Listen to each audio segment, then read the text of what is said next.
Assalamu alaikum wa rahmatullah. My brothers and sisters, I wanted to share something that happened with me personally. Not too long ago, I went to visit a friend of mine whose mother was dying of cancer. She had been battling cancer for about 5 years, and news came to me that she was on her last days. So I went to visit the brother, and as I sat down with him, he was explaining to me that his mother is going through that state of sakarat al-maut, conscious and unconscious, and that the cancer was really starting to spread all over.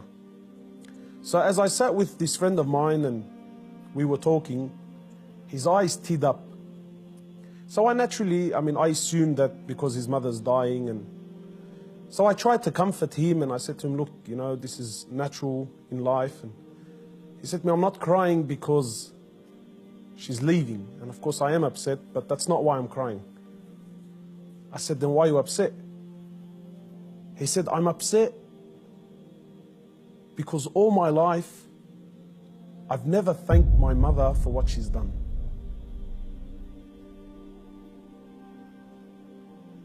And honestly, I can't explain what happened to me when he said these words, you know. He said, all my life, I've never once in my life said thank you to my mum. He said, and now that she's sitting in the next room and she's alive, but she's conscious and unconscious, and even if I spoke to her, she's not going to be able to understand or comprehend the words that I'm saying.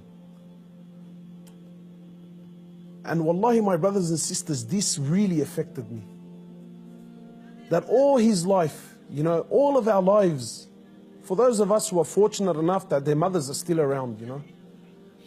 My mum has been there all my life, never failed me once, and never once have I ever come to her and just said thank you. And not one of those thank yous with some flowers, and that's a good thank you, but those really deep thank yous. You know, that thank you that if she left me now, I've told her and I've thanked her from the depths of my heart. Wallahi, my brothers and sisters, I haven't been able to forget this. That when was the last time you thanked your mother? When was the last time you showed your mother genuine appreciation for everything that she's ever done? Or are we going to be like those, or are we going to be of those who, when our mothers leave us permanently, then we will sit back and remember and start to regret that I didn't take advantage of the opportunity when I had it. You know, my brothers, in many places around the world, they celebrate this thing called Mother's Day. And it breaks my heart because in Islam, in truth, Mother's Day is every day. We don't single out one day of the year to say, oh, Mum, look, I remembered you today. But rather, we're ordered by Allah and His Prophet, more or less, to remember our mothers on a daily basis.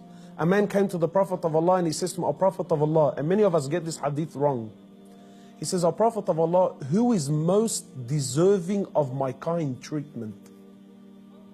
He says to him, your mother. He says, then whom? He said to him, your mother. He said to him, then whom? He said to him, your mother. He said, then whom?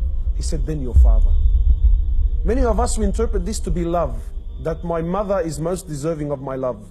No, the person that is most deserving of your kind treatment, of your money, of your health, of everything that you possess, the person that is most deserving of this more than anyone, above all, is your mother, then your mother, then your mother, and then your father. My brothers and sisters, in short, many of us, we still have our mothers. Wallahi, do not be of the losers who wait until our mothers leave us permanently, only then to wish and to regret and say, you know, I wish I can go back and thank my mother. If your mother is still around, you know, run. By Allah, run to her and thank her for everything that she's done. We ask Allah subhanahu wa ta'ala to make us of those who have the best relationship with their mothers, and we ask Allah subhanahu wa ta'ala to give them Jannah.